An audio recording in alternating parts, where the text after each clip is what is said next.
नमस्कार। आज इस वीडियो के माध्यम से हम हार्ट अटैक और ब्लॉकेजेस इन दोनों चीज़ों में कुछ संबंध है भी या नहीं, इसके बारे में जानकारी प्राप्त करेंगे। फिर से कहता हूं, हार्ट अटैक और ब्लॉकेजेस इन दोनों चीज़ों में कुछ संबंध है या नहीं, इसके बारे में जानकारी प्राप्त करेंगे। इस फोटो में मैंने एक पेशेंट की केस स्टडी सामने रखी है। केस स्टडी ऐसी चल रही है कि सुबह 15 अगस्त को 7 बजे पेशेंट को सीवियर हार्ट अटैक हुआ, सीने में दर्द हुआ, पसीने छूटे। रिश्तेदारों ने पेशेंट को तुरंत अस्पताल में भर्ती कर दिया। दोपहर को 12 बजे पेशेंट की एंजियोग्राफी हुई, जहां पे पता चला कि पेशेंट को 95% ब्लॉकेजेस है। ऐसी स्थिति में स्वाभाविकता हम कहते हैं कि हार्ट अटैक का कारण ही ब्लॉकेजेस था। ये एंजियोग्राफी का रिपोर्ट निकला जिसमें दिखाई दे रहा है कि यहां पे ब्लॉकेजेस है। जनरली ब्लॉकेजेस जब कोरोनरी आर्टरी या हृदय की रक्तवाहिकाओं में तैयार होते हैं तो वो इस तरह से दिखते हैं। अब प्रश्न ये उत्पन्न होता है कि सुबह 7 बजे पेशेंट को तकलीफ हुई, तो ये ब्लॉकेजेस तैयार कब हुए? 6:30 से 7 के दरमियान या उससे पहले भी वो वहां पे मौजूद थे?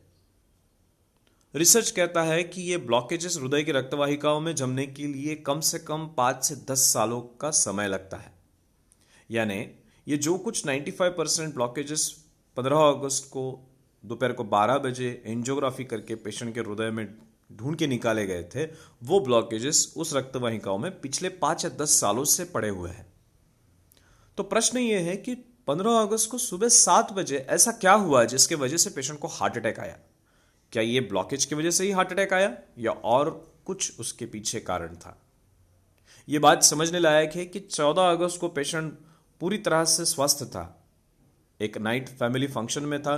13 अगस्त को वो पूरी बेहतरीन तरीके से अपना ऑफिस का काम कर रहा था, लेकिन 15 अगस्त को सुबह 7 बजे उसे हार्ट अटैक हुआ।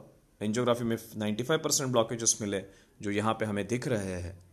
प्रश्न सिर्फ यही है कि ब्लॉकेजेस निर्माण होने में अगर 5 से 10 सालों का समय लगता है, तो सुबह 6:30 के 7 के दरमियान एग्जैक्टली हृदय की रक्तवाहिकाओं में ऐसा क्या हुआ जिसकी वजह से पेशेंट को अचानक तकलीफें होना शुरू हुआ? ये जो तकलीफें पेशेंट को अचानक हुई या सुबह 7 बजे जो पेशेंट को हार्ट अटैक आया, उस हार्ट अटैक का कारण ये ब्लॉकेजेस थे ही नहीं। उस हार्ट अटैक का मूल कारण था खून का थक्का या ब्लड क्लॉट। हृदय की रक्तवाहिकाओं में अगर खून जम जाता है तो उस स्थिति को कहते हैं थ्रोम्बोएम्बोलिज्म, और वही मूल कारण है हार्ट अटैक का।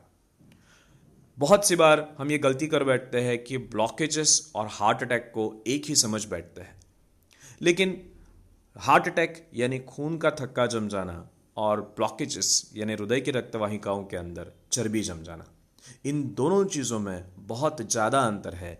ये ब्लॉकेजेस हृदय की रक्तवाहिकाओं में जमने के लिए कम से कम 5 से 10 सालों का समय लगता है, हालांकि खून के थक्के को जमने में कुछ मिनटों का समय लगता है। तो आज इस वीडियो के माध्यम से निश्चित रूप से आपके दिल में जो एक ब्लॉकेजेस और हार्ट अटैक को लेके एक गलतफहमी थी वो दूर हो चुकी होगी, ऐसा मैं समझता हूँ। आज के आगे हम ये समझ लेंगे कि हार्ट अटैक का मूल कारण खून जम जाना है, हार्ट अटैक का मूल कारण ब्लॉकेजेस ये नहीं है। अब इस ब्लॉकेजेस की चिकित्सा किस तरह से करनी चाहिए और इस हार्ट अटैक को किस तरह से रोकना चाहिए और उसके साथ कैसे लड़ना चाहिए, ये समझने के लिए अगले वीडियोस का इंतजार कीजिएगा।